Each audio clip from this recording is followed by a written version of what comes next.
ici au milieu, tout petit pays, avec deux grands, vastes pays, la Chine et l'Inde.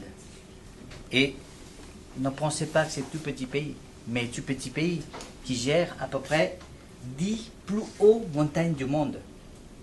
Plus haut sommet, c'est 8848 altitude. Donc vous voyez, donc il y a, si les glaces fondent actuellement, ça provoque inondation en Inde et au Bangladesh, c'est-à-dire en Asie. Ici c'est Bangladesh et chaque année il y a des milliers de morts. C'est à cause de climatisation, enfin, climat actuel, qui est provoqué par les fontes de glace. Deux pays, ici, la Chine et l'Inde, ici. Sur toute la partie nord du pays, une chaîne montagneuse. Laquelle? Qu'est-ce qu'il peut y avoir au Népal comme chaîne montagneuse? L'Himalaya. Ouais. 4008, c'est de la rigolade. Hein. Là, on est à 8008. 8848 mètres. Ah, ça, c'est l'Everest. Tout au long de cette chaîne de montagnes, des glaciers. D'accord. Le bleu que vous voyez, c'est plus haute montagne. Et après, ici, c'est 3000, entre 3000 et 3005. Ici, c'est la deuxième partie. Et ça, c'est le vallée. Et ça, c'est le terrail, c'est-à-dire sud, où il y a et toutes les riz récoltes qui poussent. C'est un petit peu le grenier du Népal qui est là, hein, avec toutes les plus grosses cultures. Forcément, là, on est sur des pays de montagne, donc il n'y a pas la même production. Et chaque année, Bangladesh est envahi. Tout ce qu'on veut, c'est de faire le barrage. Et au Népal, c'est un pays qui est très très pauvre. À cause de cette fonte de glace, qu'on voulait utiliser cette ressource naturelle pour créer énergie propre. Et c'est notre demande ici à Paris qu'il y a eu COP21. Elle est énorme, elle est là. Hein. Donc de pouvoir maîtriser ensuite l'arrivée en eau sur non seulement le Népal, mais également les pays qui sont ici, hein, l'Inde. Alors là, il y a une petite partie d'Inde. Quand on continue, là, il y a le Bhoutan. Donc ça, c'est une vraie problématique au quotidien, c'est d'avoir aussi la maîtrise de l'eau. Hein. Pendant le mousson, c'est-à-dire le mois de juillet ou août, il y a l'inondation. À cause de l'inondation, les gens, ils quittent, les populations quittent leur village. Il y a beaucoup de morts aussi. C'est à peu près une autoroute pour nous. Hein. D'accord?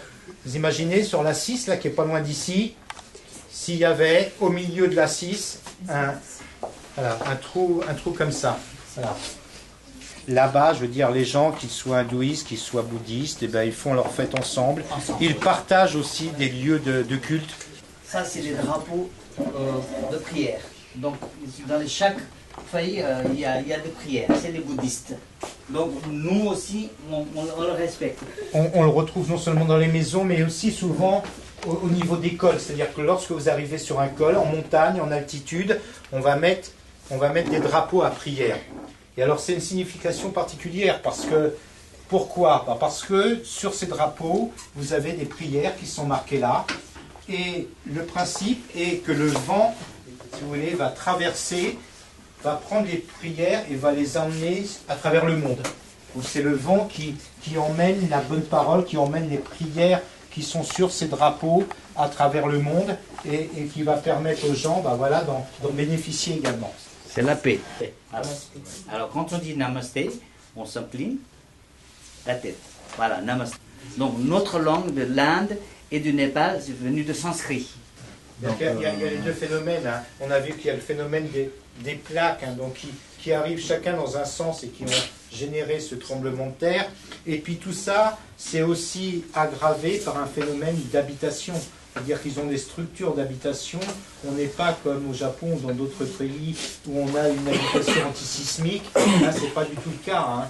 Et très concrètement, Katmandou, dont on sait depuis des décennies et des décennies, par exemple, que c'est un lieu à haut risque, eh ben, le rêve, c'est aussi d'avoir des habitations à l'occidental, d'avoir des immeubles, etc., mais qui sont absolument pas été conçus et qui ne sont pas adaptés voilà, au terrain et qui peut y avoir sur place. Voilà. Donc très concrètement, durant le séisme, les gens vivaient dehors, parce que c'est dehors qu'ils se sentaient le plus en sécurité. D'accord ? Alors, là, ce photo, je vais vous montrer, c'est très touchant. Vous voyez, l'enfant a été sauvé. L'enfant a été sauvé, il était au sous-sol, dans un immeuble.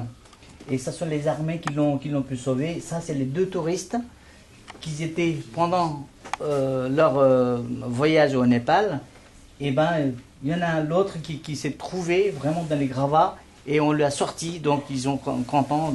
Et après, ils s'embrassent. Et puis, les gens, vous voyez, on le voit la poussière, comment ils sont. C'est l'image qui parle.